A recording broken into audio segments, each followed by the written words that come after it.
আরে কাকা, শুনেছি তোমার এখানে নাকি কি সব পচা পরোটা ফরোটা পাওয়া যাচ্ছে, হবে নাকি? 5টা টাকা নিয়ে আইছি কাকা, হবে? না না না, আমার এখানে পচা পরোটা না, আমার এখানে ডিজে ড্যান্সিং পরোটা। ডিজে ড্যান্সিং পরোটা? ডিজে ড্যান্সিং কি পরোটা। বলো, কেন এই পরোটা খেয়ে কি ডান্স করা যাবে নাকি? হ্যাঁ, এই পরোটা খেয়ে দারুণ ডান্স করতে পারবে, দারুণ। আর সাথে কি কি দিচ্ছ? সাথে আছে অ্যান্টিবায়োটিক তরকারি। ও একটু দেখিয়ে দাও দেখি। এই যে অ্যান্টিবায়োটিক তরকারি, দেখো সুন্দর দেখতে লাগবে, কালার দেখো। কি বলছো, কেন এই তরকারি খেলে কি অ্যান্টিবায়োটিক হয়ে যাবে নাকি না, সেফটি হলে? এই তরকারি খেলে পেট খারাপ হবে না। আচ্ছা আচ্ছা, আর কি কি দিচ্ছ?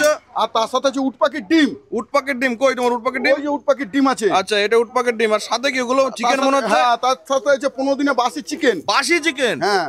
কি বলছো কাকা, ভাগাড়ের মাল খাওয়াচ্ছ এইভাবে? এ তো নির্যাতন করছে মানুষের প্রতি।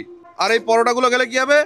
এই পরোটা খেলে মনের মধ্যে উৎফুল্ল চলে আসবে, দারুণ নাচবে। আচ্ছা আচ্ছা, উত্তেজনা বেড়ে যাবে, তাই তো? হ্যাঁ, হ্যাঁ, হ্যাঁ। বাহ, দেখো এই হলো সেই ভাইরাল কিন্তু সেই ডিজে ডান্সিং উৎসাহ, এই উত্তেজনা বাড়ানো পরোটা। আর কিন্তু সাথে এই সাইডে রয়েছে উট পাখির ডিম আর অ্যান্টিবায়োটিক তরকারি, তাই তো কাকা? হ্যাঁ হ্যাঁ হ্যাঁ।